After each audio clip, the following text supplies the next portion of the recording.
Have you ever found yourself just staring at a $400 online checkout at like 2 in the morning and suddenly wondering, am I actually fixing my life right now, or am I just desperately trying to distract myself from it? Oh yeah, we have all been there. Right. You know that exact feeling. It's when your career or your relationships or just, your own sense of who you are feels like a completely tangled ball of yarn. Exact. You try to pull on one loose thread to straighten things out, and somehow the knot just gets tighter. It is a universally frustrating psychological space to occupy. Mm, You feel entirely, well, suspended in time yes, suspended. because you aren't quite the person you used to be. You've outgrown that old skin, but you haven't quite become the person you're supposed to be next either. So you're just stuck in the messy middle trying to figure out what to do with your hands. Precisely. And that messy middle is exactly what we are looking at today. We are taking a deep dive into the astrological landscape for March 18th, 2026. We aren't just looking at star charts. No, we're not. We are pairing this cosmic weather report with a really rich mythic narrative. It's an allegorical story set in ancient Egypt regarding what is called the closing of the celestial eye. Which is incredibly fitting, I think, because ancient myths were essentially just the tools our ancestors used to untangle their own metaphorical balls of yarn. Right. They mapped human psychology onto gods and monsters so they could, actually understand their own behavior. Which is brilliant. And all of our source material today comes from Tarot by HiHiAC. You can actually find more of his work or schedule a reading at tarot.hic.net. Highly recommend checking that out. Definitely. So we've got his astrological forecast for this specific date, alongside this beautiful allegorical story he calls a StoryScope. It's a great combination. It really is. And our mission for you today is straightforward. We're going to figure out what these cosmic weather reports and ancient Egyptian stories mean for you right now, especially if you're feeling that exact sense of being stuck. Okay, let's unpack this. I am very much looking forward to this one because at its core, today's deep dive is really about understanding a crucial, highly practical distinction. Okay. It's about learning the subtle difference between unconsciously repeating an old mistake and consciously reclaiming a lost dream. Oh, wow. Because from the outside, those two things often look completely identical. They really do. I mean, it's so easy to confuse the two. But before we get to the deep mythic transformation part of the story, we have to look at the immediate real-world hurdles the astrology lays out. Right, because before you can transform, you have to survive the temptation to just numb out. Yes. And right now, the cosmic forecast points to a massive urge to distract ourselves. We're looking at a transit called Venus square Jupiter. Yes, and Hichai describes the energy of Venus square Jupiter perfectly. This period makes us indulgent, affectionate, generous, but, and this is the key phrase, slightly delusional about limits. Slightly delusional about limits. That is a terrifyingly accurate way to describe how my brain works when I'm stressed. It means it is incredibly easy to overdo it right now. We push way too far in the pursuit of pleasure because our everyday responsibilities just feel so heavy and significantly less exciting than relaxation. It's the classic treat yourself trap. Yes. It's that 2 a.m. checkout screen. Or it's overcommitting your social calendar, saying yes to 3 different dinners in one weekend, just because it sounds like an escape in the moment. And it extends deep into our emotional resources, too. How so? Well, we might feel this sudden urge to reassure ourselves, or maybe someone else, with a grand romantic gesture or a massive sweeping promise. Like overpromising because it feels good to say it. Exactly. We gush, we go completely overboard expressing our feelings, but then, a few days later, we wake up with a vulnerability hangover. A vulnerability hangover. I love that phrase. We realize we've promised way more than we actually have the capacity to deliver. So our bank account and our emotional bandwidth reviews these decisions with deep concern. Which honestly makes me wonder, is this transit just a convenient cosmic excuse for bad budgeting and impulsive texting? Like blaming the stars for your shopping habits. Yeah, like, sorry, I spent our rent money on vintage lamps. Venus was squaring Jupiter. What's fascinating here is it isn't just about making excuses for bad habits. Yeah. If we look deeper into the mechanics of the astrology, this indulgence is actually a symptom of a much larger tension. Okay, a tension between what? We are caught between wanting to escape our mundane, exhausting responsibilities and a genuine underlying need for real innovation in our lives. Oh, interesting. And that brings us to another transit happening at the exact same time, which is Sun sextile Uranus. Right. The forecast describes Sun sextile Uranus as the universe throwing curveballs our way. But they are supposedly good curveballs. Yeah, it brings creative thinking and highly unusual solutions. The advice is that if you feel stuck, you need to step completely outside your usual lane, adapt to changes, and let unexpected insights slip in. Exactly. So if our brains know we are stuck, why do we default to blowing our budget instead of making a real change? Because blowing the budget is easier. Right. That tension is what Sun sextile Uranus is trying to solve. The urge to text your ex or buy the lamp during Venus square Jupiter is just a misdirected attempt to break out of a rut. So it's like a wire gets crossed. Your brain knows you need to change. It feels that Uranian urge to step outside your usual lane.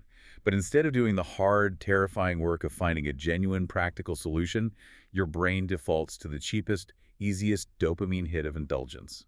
Wow. Okay, so the goal with Sun sextile Uranus is to look for sudden, unusual solutions that feel practically right rather than just emotionally indulgent. Precisely. It's about not taking the bait. Which brings us perfectly to the StoryScope narrative. Yeah. Because this modern psychological warning about the temptation of cheap dopamine, it is perfectly mirrored in the allegorical story of the priestess Sishera. It really is. Sishera is facing this exact same Venus square Jupiter temptation in ancient Egypt. She is. The story introduces Sishera right after a great eclipse, a period the myth calls the closing of the celestial eye. What a title. I know. She wakes up from a dream that clings to her, feeling entirely suspended between paths. She is bound by routines and stories that simply no longer feel like her own. Which, again, maps perfectly to that feeling of being stuck in the messy middle. Exactly. So she decides to do something about it. She leaves the hidden chambers beneath the temple of Iunu before dawn. She packs almost nothing. Just a small satchel and a shard of moonstone that supposedly holds the memory of the sky. Right. She sets out into the desert to find a new path. But as she's walking, the journey gets hard, and the distractions start rolling in. She is drawn to pleasures that dull her focus. Sweet wines, lavish feasts offered by passing caravans, fleeting affections that promise warmth but ultimately leave her feeling hollow. The desert mirages, basically. Yes. And what do those indulgences whisper to her in this story? You deserve this just a little more. Oh man, it is the literal ancient Egyptian equivalent of treat yourself. It truly is. She is completely caught in the delusion of limits, and she believes it for a time. She lets the passing caravans and the sweet wines numb her to the fact that she's wandering aimlessly. Until one night, beneath a restless sky, she has another dream. Here's where it gets really interesting. In her dream, Sishera stands before the scales of the goddess Mot. The goddess of truth and balance. Exactly. On one side of the scale is Sishera's own heart, luminous but incredibly heavy. On the other side is a single feather, completely weightless. The scales are wavering. And Masat herself speaks to Sishera. Right, and she says, desire is not your enemy, but neither is it your guide. Choose with awareness or be chosen by habit. Choose with awareness or be chosen by habit. That might be the single most vital concept in all of our source material today. That is a tough pill to swallow, honestly, because it implies that a huge portion of our daily choices aren't actually choices at all. They are just reflexes. Pure autopilot. Yeah. Mindless scrolling, emotional buffering, pouring that second glass of wine, it's habit choosing for us. But what is a relief is that Mot doesn't say desire is inherently bad. No, she doesn't. She doesn't tell Sishera to become a joyless monk in the desert. It makes me think of this analogy. Desire is a really great passenger for the road trip of your life. I like where this is going. Right, like it can pick the music, it can point out the scenic routes, it makes the trip fun.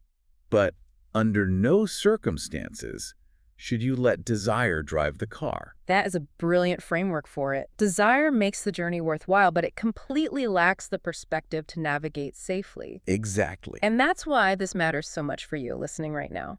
The goal of this astrological period is not strict deprivation. It's not about punishing yourself. Right. It isn't about locking away your credit cards and refusing to experience joy. It is about radical, uncomfortable self-awareness. Which is hard. Very hard. When you reach for that sweet wine or that online shopping cart or when you draft that text, are you making a conscious, deliberate choice to enjoy something? Or are you being chosen by habit simply because you are terrified of the silence? Because if we resist the urge to just numb out with distractions, that silence is where the real work actually begins. Exactly. If we don't let habit choose for us, what are we supposed to be doing? Well, according to the astrology, we have to stay present for something called the Great Unraveling. Yes, the great unraveling. This is triggered by the new moon in Pisces, which the forecast describes as a magical reset that closes the eclipse portal. Okay, so for those who don't follow astrology, what is an eclipse portal? An eclipse portal is simply the chaotic, transformative window of time between two eclipses. Closing it means shifting from high-intensity events into a period of integration. Ah, got it. And specifically, this new moon reactivates the Saturn-Neptune conjunction. Let's break that conjunction down because it sounds intimidating. It is a profound mechanism of change. In astrology, Saturn represents our rigid structures, our rules, our boundaries, our deeply entrenched career paths. The scaffolding of our lives. Exactly. Neptune is the opposite. It's the planet of dissolving waters, dreams, and lack of boundaries. Oh, wow. So they clash. When they conjoin, the rigid boundaries of our lives quite literally begin to dissolve. It's exhausting, but it ushers in this unraveling process where old endings melt away so new realities can form. And to really understand how the machinery of this unraveling works, we have to look back at the StoryScope and how it frames the council of the Egyptian gods. Right, because the story pans out here. Yeah, while Sashera is wandering the desert, the story pans up to the gods to show us what is actually happening behind the scenes. You see Neith, the weaver of fate, sitting at her loom with threads of gold, lapis, and obsidian. The raw materials of life. Yes. As the eclipse passes, the tight knots in her tapestry begin to soften. And Neith proves that change isn't lost by saying, the pattern changes, but nothing is ever lost. It's a vital reminder. The threads of your life, your skills, your experiences, your memories are the same. They're just being rewoven. And to back this up, you have Thoth, the ibis-headed god of knowledge, recording this on a boundless scroll, noting that these endings are actually beginnings born from ancient dust. Beautiful imagery. It really is. And Osiris, the lord of renewal, watches Sashara and points out the core mechanism of the unraveling. He says, it is the nature of all cycles, but this one it calls for choice, not repetition. Which loops us right back to Maud's warning about not being chosen by habit. The unraveling demands a conscious decision. But making that choice isn't peaceful. No, it rarely is. And that's why the story introduces Set, the bringer of chaos.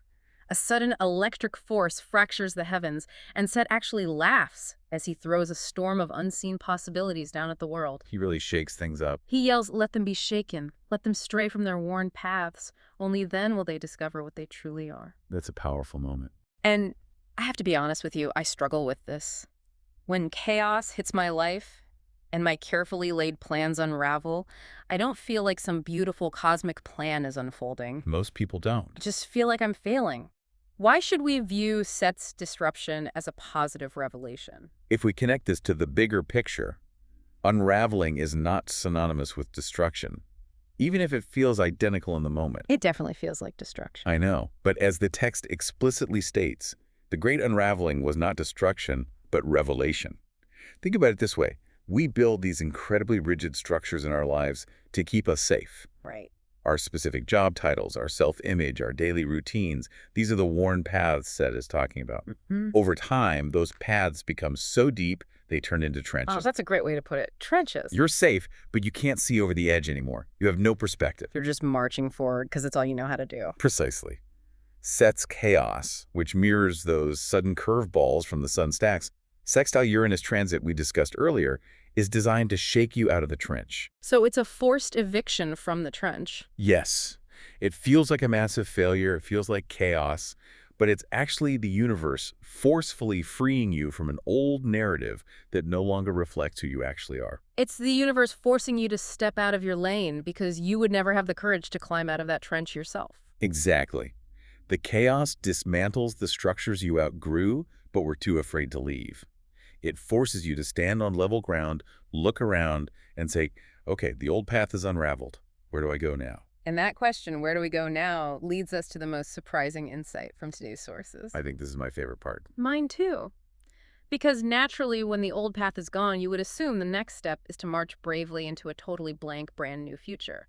But the sources suggest the new path might actually be an incredibly old one. It's a fascinating paradox. The astrological forecast specifically states that for this new moon in Pisces, new beginnings may actually come from something in the past. It could be an old idea that suddenly makes sense again. A creative project you set aside years ago. Even an old connection or relationship could reappear with new relevance. Sashara's journey illustrates this perfectly. After she resolves not to be guided by habit, she doesn't stumble upon a shiny, futuristic city. Her journey leads her backward. To the ruined sanctuary. Yes, she returns to a ruined sanctuary that she had actually abandoned in her youth. She finds broken pillars, half-buried statues, unfinished carvings. And we have to map this to our own lives. Definitely. This is that half-written screenplay sitting on your hard drive. Or the college degree you dropped out of. Exactly. It's the business plan you shoved in a drawer because someone told you it was risky. Sashara is staring at a past she left behind out of fear. And she stands there whispering to the wind, "Why return? Why now?" And the answer she receives is the crux of this entire deep dive. It really is. It's a flash of insight telling her that the past was not a chain, but a key. Not a chain, but a key. The things she abandoned were calling to her. Not as they had been, but as they could become. As she touches the old stone, time folds. The incomplete things begin to reveal their true purpose. She learns to listen to the quiet insights, which the story describes beautifully as slipping between her thoughts like silver fish in dark water. And she rebuilds the sanctuary into something entirely new. It's a profound transformation. So what does this all mean? Because earlier, the astrology specifically warned us that we need to choose our next chapter consciously rather than unconsciously repeating past traumas. Right. But then Sashara turns around and walks right back into her past. How do we tell the difference between returning to a past trauma versus returning to a past passion? This raises an important question. And it is the exact tightrope you are being asked to walk right now.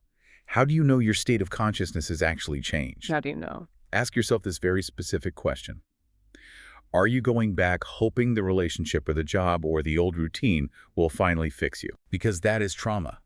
That is operating out of habit and letting fear drive the car. You're retreating to a dead-end mindset because the familiarity of it feels like a warm blanket. You're trying to restore the past exactly as it was, flaws and all. Exactly. But returning to a past passion, the way Sashara returns to the sanctuary, requires an entirely new vision. So it's a different approach entirely. You aren't going back because you hope it fixes you.